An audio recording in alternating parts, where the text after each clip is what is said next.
buenas con todos. Daremos inicio a la conferencia virtual sobre Introducción a la Hidroquímica a cargo del ingeniero geólogo Ronald Zabaleta, quien cuenta con especialidad en Auditoría de Instrumentos de Gestión Ambiental y Estudios de Impacto Ambiental por la Universidad Nacional Agraria La Molina. Laboró en el INGEMET dentro de los proyectos de línea base geoambiental, también en consultoras como Walsh Perú, Suramazónica, AGQ Labs. Trabajó como supervisor de campo en Minas Buenaventura en el proyecto Guaruro, Cañón del Colca. Elabora y asiste trabajos relacionados con la minería, medio ambiente, hidrogeología y geotecnia. Participó además en el desarrollo de EIAs en los departamentos de Cusco, Puno y Madre de Dios. Actualmente labora en la OEFA como consultor supervisor del subcomponente 1.2 UCP. Sin más, le damos la bienvenida, ingeniero. Muy buenas tardes. Gracias a la invitación por parte del Círculo de Estudios Ingeo y que me están permitiendo el día de hoy compartir no solamente el ámbito de estudio de lo que trata la hidroquímica, sino también algunas experiencias que he podido recoger a lo largo de mi trabajo, ¿no? Bueno, sin más que decir, voy a iniciar con la presentación.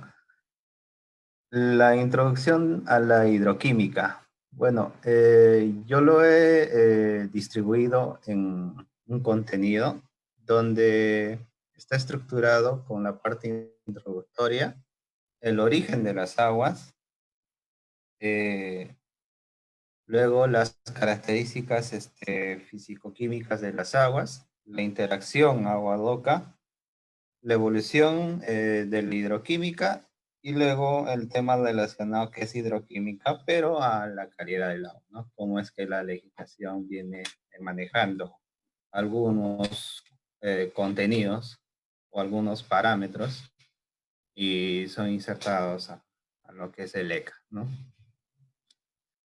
Bueno, el concepto o el modelo que nosotros tenemos generalmente es este, ¿no? Los hidrogeólogos manejamos mucho lo que son los distintos desplazamientos o la subsidencia del agua a sus diferentes niveles. Entonces, este modelo eh, general, por así decirlo, nos muestra una visión de cómo es que el agua se desplaza a través no solamente del terreno, sino del subsuelo, ¿no? Y esta puede adquirir distintas condiciones. Eh, y a su paso, a través de distintas formaciones, de distintos ámbitos, donde existen otros componentes, puede adquirir condiciones especiales, ¿no? Puede adquirir un elemento mayoritario o un minoritario, o quizás por ahí puede jalar algún trazo. Entonces, todo ello se ve reflejado en los análisis, pero para entender el análisis, o sea, que nos entrega el laboratorio, nosotros tenemos que tener una idea de cómo es el viaje de este agua a través del suelo y del subsuelo. Y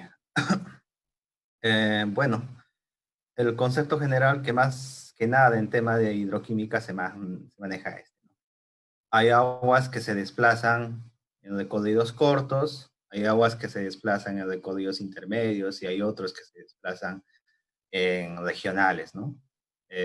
Puede ser incluso de intercuenca. Entonces, este modelo nos sirve para entender eso. La parte introductoria viene dada por este concepto breve de lo que trata la explotación de los recursos hídricos, ¿no? El tema industrial, minero, agropecuario, pesquero, la ausencia de la conciencia ambiental, el uso sustentable de los recursos hídricos, ha generado pues que la demanda del agua, o sea mayor. Y por lo tanto, la hidrogeología en todo el país también tiene que crecer, ¿no? O sea, la información hidrogeológica, los estudios, las evaluaciones a nivel de cuenca, subcuenca, vienen aumentando en el país. Entonces, para saber nosotros eh, estos estudios y evaluaciones, se depende de varias cosas. Una de ellas es la caracterización hidroquímica, anexada o puede ser en conjunto con la caracterización isotrópica. no lo vamos a tocar.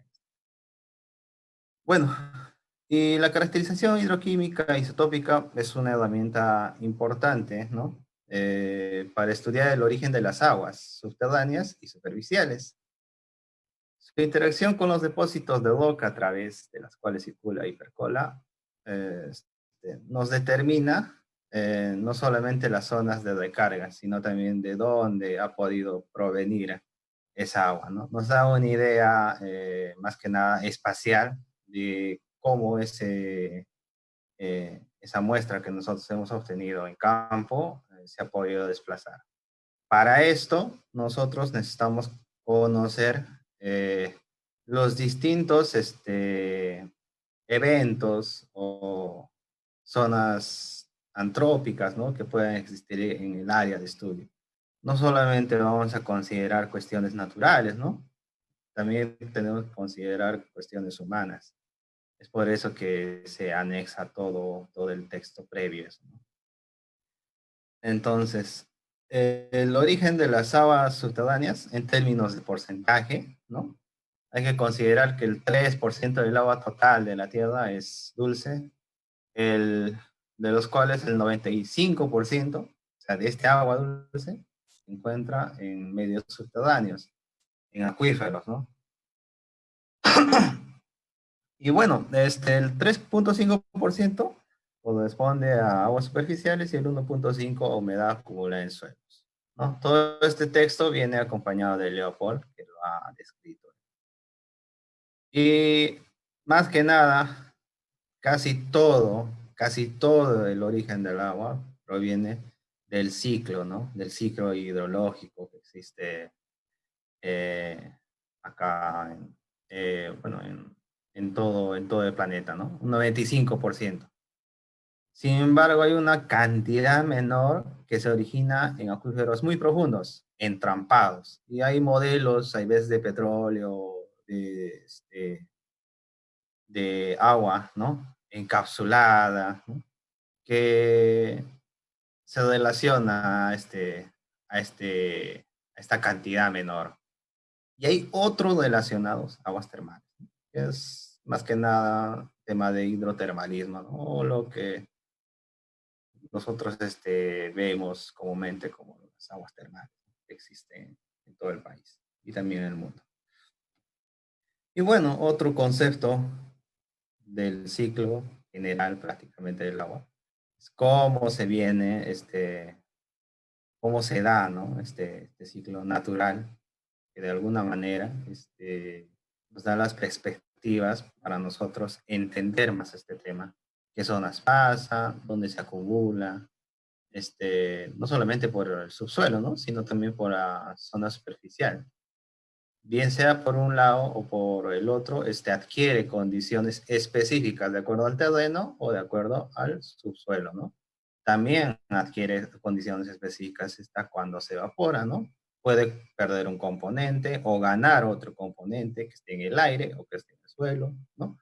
Eso con el análisis tanto de, digamos, vamos a ver un tema, por así decirlo, acá encontramos una muestra de aluminio y acá con bastante aluminio, quiere decir que a su recorrido en la superficial, que en algún lugar del punto ha podido ganar ese elemento, ¿no? Es una idea, pues.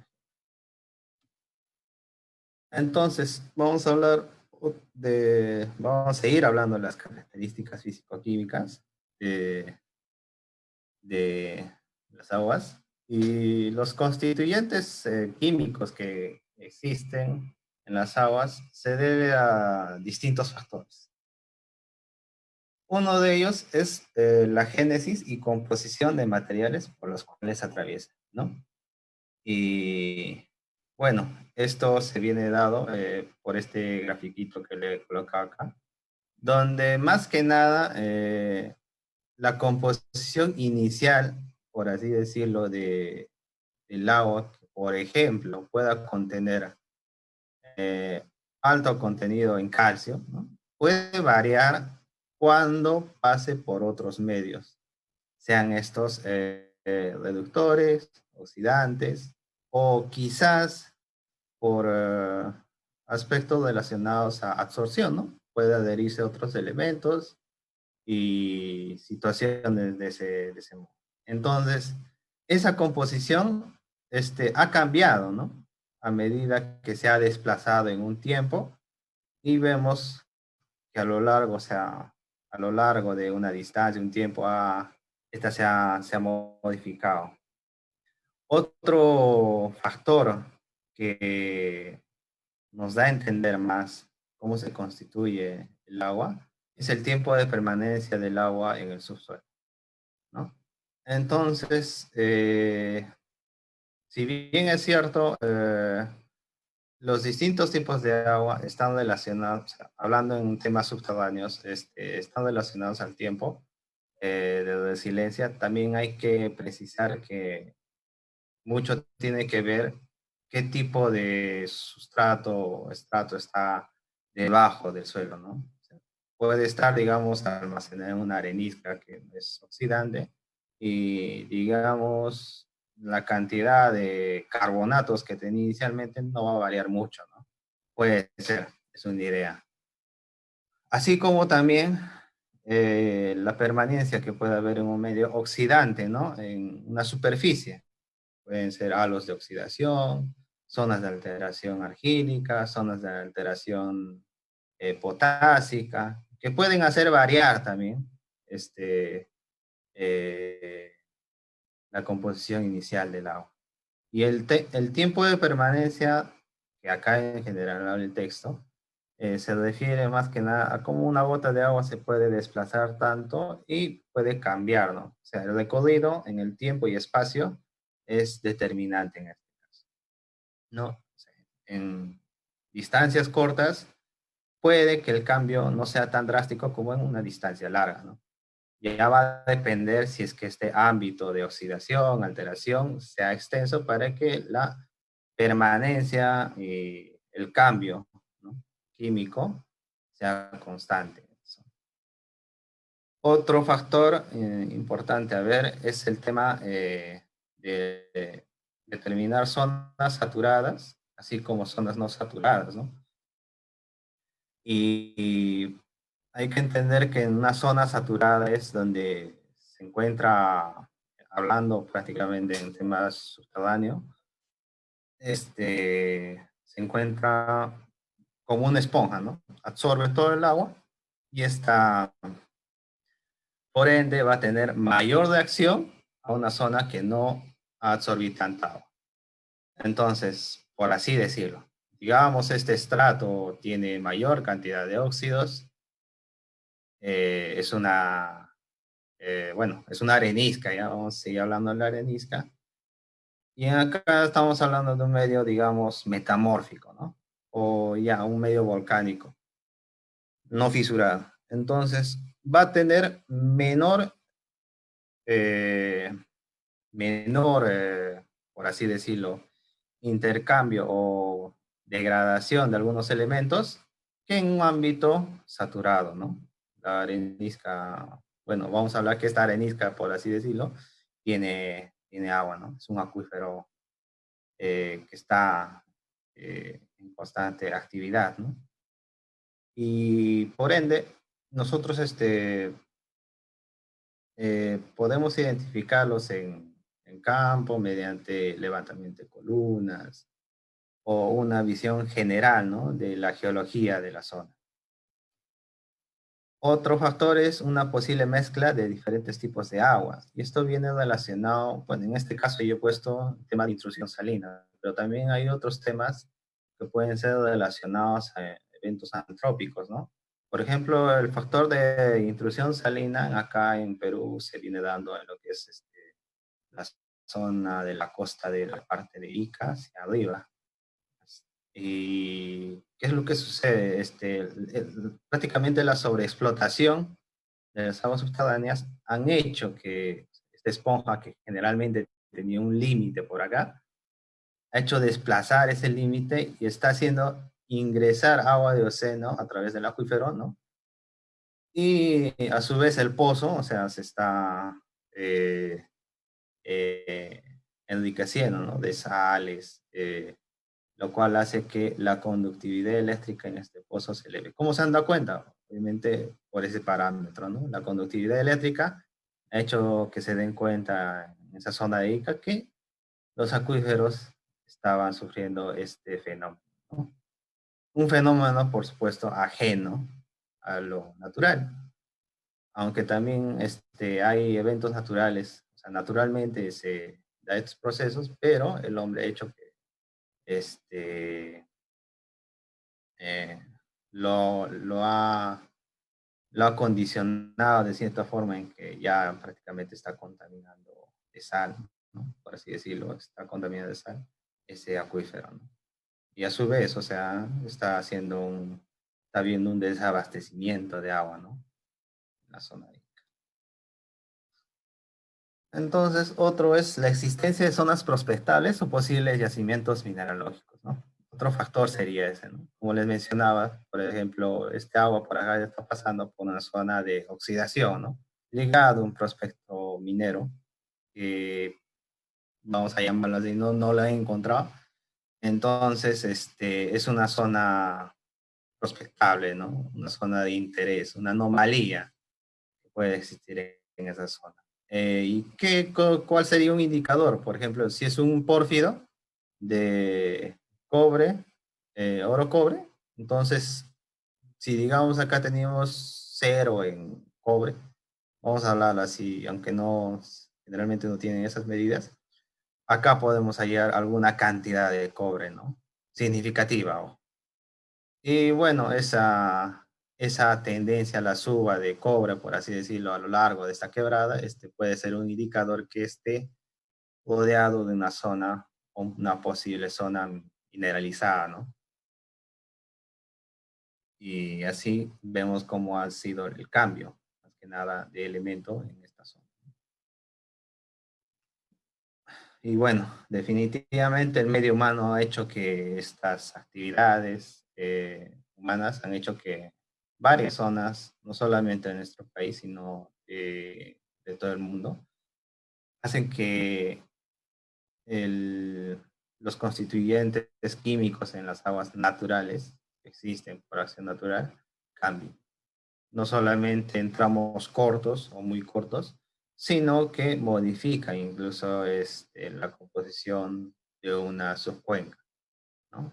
Ajenas a su composición inicial.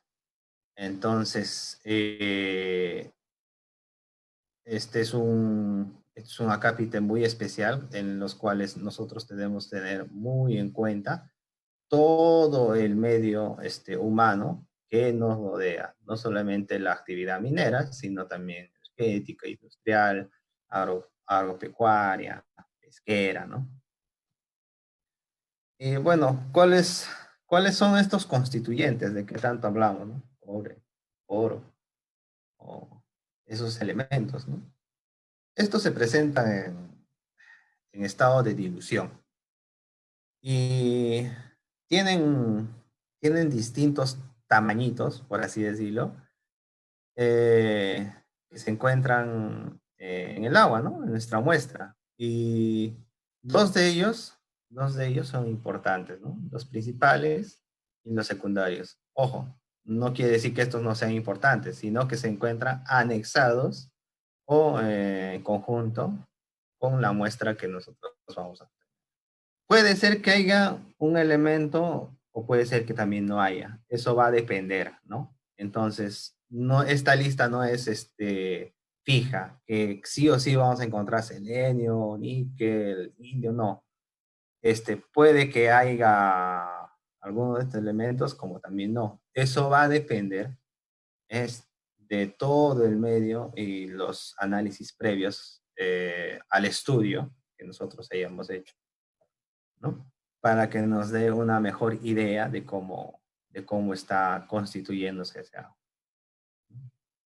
Bueno, y para hablar más, un poco más del tema de los constituyentes o principales, secundarios, menores y trazas, vamos a hablar de estos dos, prácticamente, estas dos familias que van a manejar todo.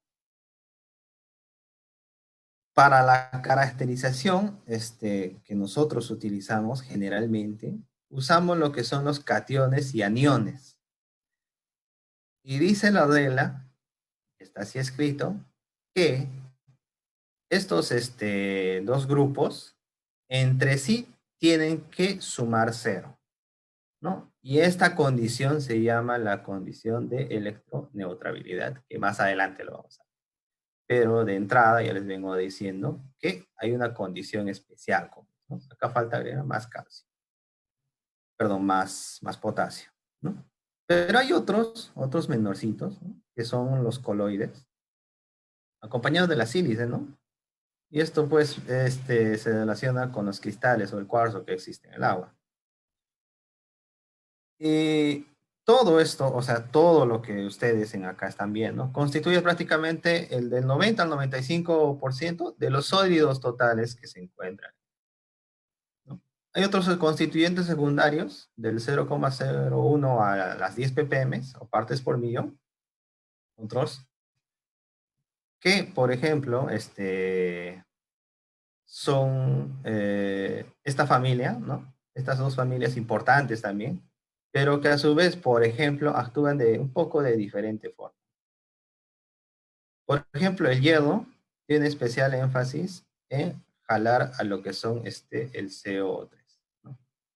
Quiere decir que siempre va a ir acompañado. Ahora, el tema del potasio va a ir acompañado también de lo que es el sodio, ¿no? Y así, hay lo que le dicen esto, relaciones iónicas que entre uno y otro se pueden dar un tratamiento especial, por así decirlo, para que nos ayuden a entender más cómo este agua pasa por distintos procesos, ¿no? Nos puede ayudar el origen, la zona y todo ello. Hay otros constituyentes menores que son menores al 0,1 partes por millón, que se tratan de estos elementos, ¿no? Litio, aluminio, el manganeso.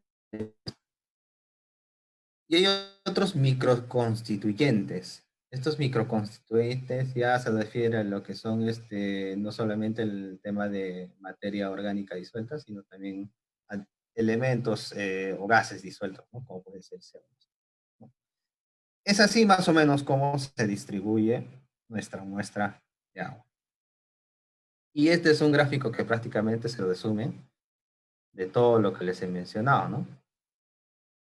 Acá tenemos la familia de los aniones y cationes principales, ¿no? Luego seguimos con el tema de los coloides que da por acá, ¿no? Y luego con los elementos menores y traza, ¿no? Que hasta acá está el uranio, por ejemplo. Bueno, el tema de los principales, el tema de los principales parámetros genéricos que expresan el grado de mineralización del agua son, o sea, hablando así en temas de las particulitas, ¿no? Cristalizadas que podemos encontrar en el agua, son los totales sólidos disueltos, el TDS. Este parametrito lo podemos hallar con la sonda de conductividad eléctrica, ¿no? O también con otro tipo de análisis, ¿no? Otro parámetro que se le puede enviar al laboratorio. Y también tiene medidas, ¿no? Las aguas subterráneas dulces, o tienen de 50 a 2000 miligramos por litro. Las aguas salobres tienen de 2000 a 10.000 miligramos por litro y así. Tienen medidas ya establecidas, ¿no? ¿Y para qué me ayuda este parámetro? Bueno, este parámetro no solamente es como una guía del mismo parámetro, conductividad eléctrica, o sea, que ambos van a estar relacionados, ¿no? Sino que también este datito nos va a ayudar para hacer nuestro respectivo modelamiento o nuestra respectiva gráfica en los diagramas de Piper o Piper, ¿no? Esto nos va a ayudar prácticamente a ver cuán amplio el circulito, por así decirlo, que se le puede poner a ese punto. Otro parámetro importante es la conductividad eléctrica, como les mencionaba. a una temperatura ambiente, ¿no? Obvia, se puede encontrar ciertas condiciones, ¿no? Del agua. Por ejemplo, la capacidad del agua para conducir, es la capacidad del agua para conducir la corriente eléctrica, y sí, viene mucho relacionado a lo que son las sales. Entonces, mientras más sal tenga el agua, quiere decir que la conductividad eléctrica va a aumentar. Entonces, entre estos dos datos, la relación va a ser directa, ¿no? Van, y, y hay otros índices, ¿no? Que me ayudan a identificar que esta conductividad puede ser elevada. Unos son los cloruros, otros son los sulfatos, y otro que puede ser es la dureza total, ¿no? Otros parámetros relativos a las características físico-químicas de las aguas son el pH y la temperatura. No dejan de ser importantes, sí, pero hay que tener también bastante cuidado en cómo tratar estos datos, ¿no?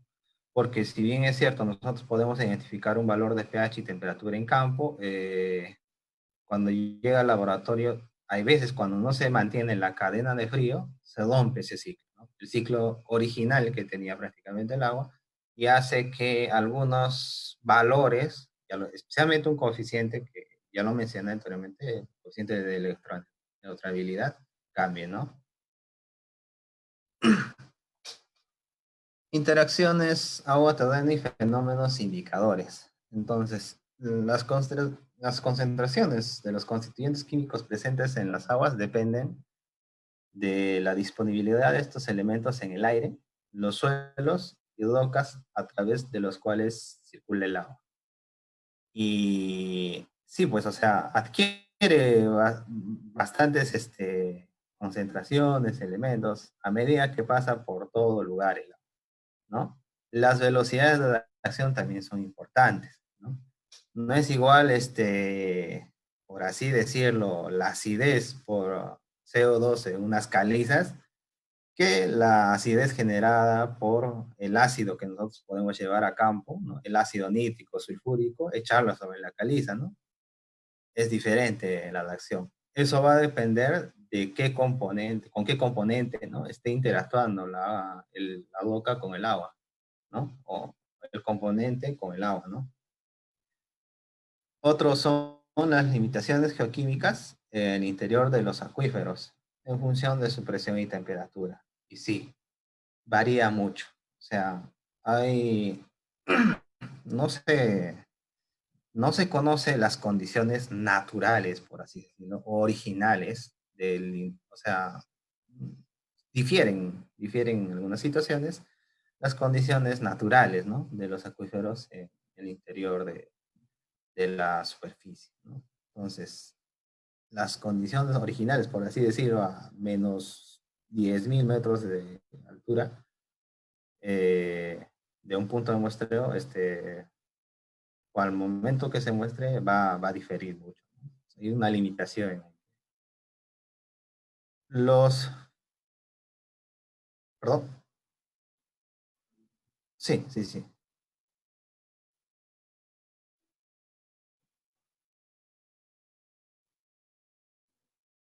Ok,